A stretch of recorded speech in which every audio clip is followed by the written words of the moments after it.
You've decided you wanted to start a YouTube channel. That's a very brave thing to do. At the beginning, there is such a steep learning curve. Let me put this down. In today's video, I'm going to try to read your mind about what you think you need. As someone that's been doing YouTube for now over 6 years, I'm going to share with you what you actually need. If you don't have passion for what you're filming and editing, you're going to be bored. When I talk about Canva, I really start to light up. I could legit talk Canva to anybody. But if I decided to do a channel on finance, I would struggle with that because I don't know a whole lot about it and I'm not really passionate about it, except for I am passionate about saving money when you can save money at the beginning of starting a YouTube channel. Make sure that you are passionate about what you want to share on your YouTube channel. If you're not, you won't have a YouTube channel for very long, or at least it won't be successful. And in that same vein, decide early on what success looks like to you. Use things that you can control, like the number of videos you publish, whether you've improved from the last video to the next video. Use metrics like that instead of things that you can't control, like how many people watch your video. The next thing that you think you need, but you probably actually don't, is a decent camera with a high quality lens. Now, I know that you're looking at this going, well, don't you have a decent camera with a high quality lens? I do, but I didn't start off like that. In fact, on this channel, I didn't show my face at all. As long as you have a smartphone with a decent camera, you do not need to buy a fancy camera that you're not even sure how to use at the beginning of your journey. 2 years before I started this one, I did start another one. In the very first video, we had a phone that was older than this. We wedged it inside of a chair for stability. It had horrible, everything. But that video itself was the #1 video on that channel for years. It was just about the topic. It wasn't about the camera at all. Now, what are the 2 cameras that I have and use when I'm not using my phone?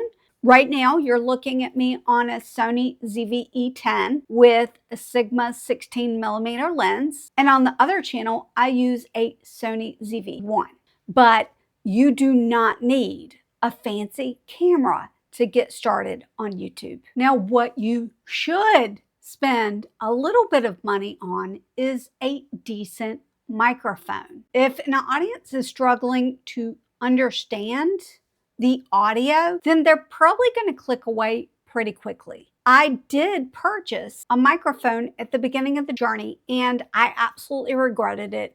We spent way too much money on a really bad microphone. And then later on, I bought a Blue Yeti. The Blue Yeti served me wonderfully for years. And then I decided to get this microphone right here. I absolutely love this microphone and wish that this microphone had been available at the beginning of my journey. I'll put a link to it in the description box below. You might wonder about this one. This one cost a little less. It's pretty good as well. I did a comparison video and I'm going to put an info card.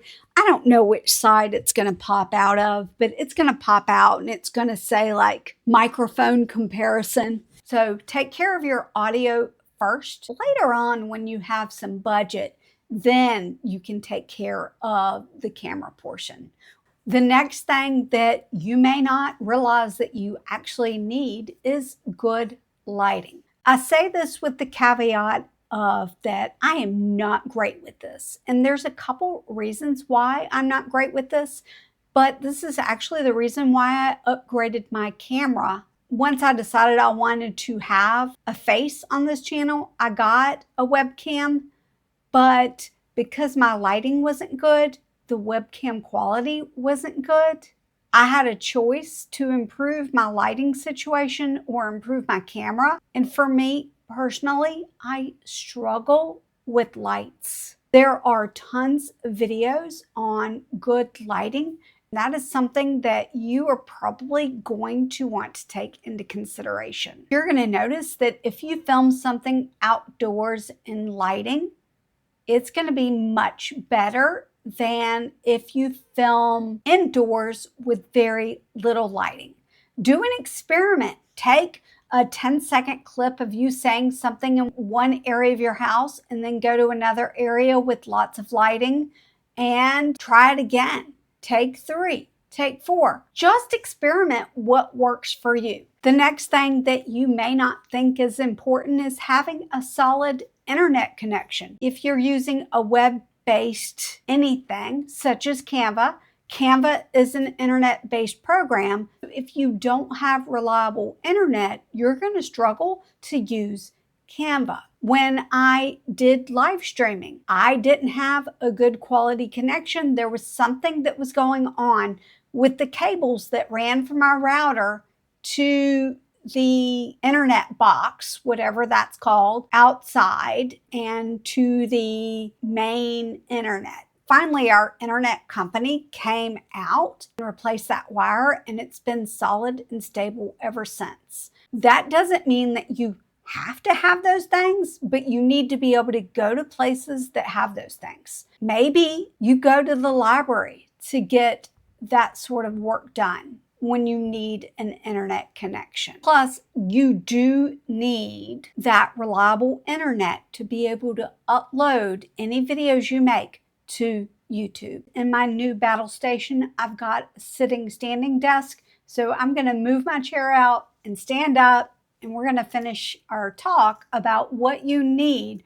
And I can assure you, it's not this desk. If your phone is anything like mine, it does not have a huge storage capability. You don't realize how much room videos take up until you've filmed and edited a few videos. One thing you really are going to want to take into consideration is how much of the footage are you going to want? How are you going to store them? There are several options, but the cheapest might be something like this, where you put all of your videos onto a little card that's for a camera. It's actually a really, really tiny card that goes into I struggle with the names of things. People say, why do you say this and that? It's because of this. It's an adapter. I could have taken that part out and just been like, this adapter. Recently, I upgraded to have a storage system so that I can transfer all of my phone's videos and pictures just so that it is off of my device. Because the more your device fills up, the slower your device is going to be. The same thing is probably true with Macs as well as PCs. I know it's true with PCs. The more I cram the hard drive on my devices, the slower those devices are. And the more you film and edit, the more space your hard drive is going to fill up. And I didn't realize that I had not pushed my chair completely out of frame, but I love my chair. Do you need a high-end computer? I started off with a very old laptop that, quite frankly, just was not good. For the things that I was doing for video editing, it just really could not keep up. I used it as long as I could, and then we decided to take the investment to build a computer. We built a computer with room to grow. Recently did upgrade my graphics card and added additional memory to my PC. But you absolutely don't need that to get started, because what if you get into this and you really don't like filming or editing video? Don't waste money on a high-end computer if this is something you've never done before and you don't know that you're going to enjoy it. I got myself a separate keyboard. Get one that's wired, because you won't have to keep putting in batteries and it's going to last you longer. One thing that I did upgrade in the last year or so, maybe two, was getting a higher quality mouse. This is an MX Master 3S mouse. It's for right-handed creators, so if you are a left-handed creator, it won't work for you, but I absolutely love this mouse because it is programmable. You can even edit videos on your phone if you want. The benefit of a high-end computer is that it will help with the functionality of being able to edit. Because if you have a slower computer, it's going to take time. My body's getting tired of standing while this is moving. I will say that this is a recent investment, and it's all come because of AdSense money that I've earned on this channel. I really wanted to be able to buy a brand new chair that would allow me to sit low enough in it and also be able to sit back all the way in it and my feet hit the floor.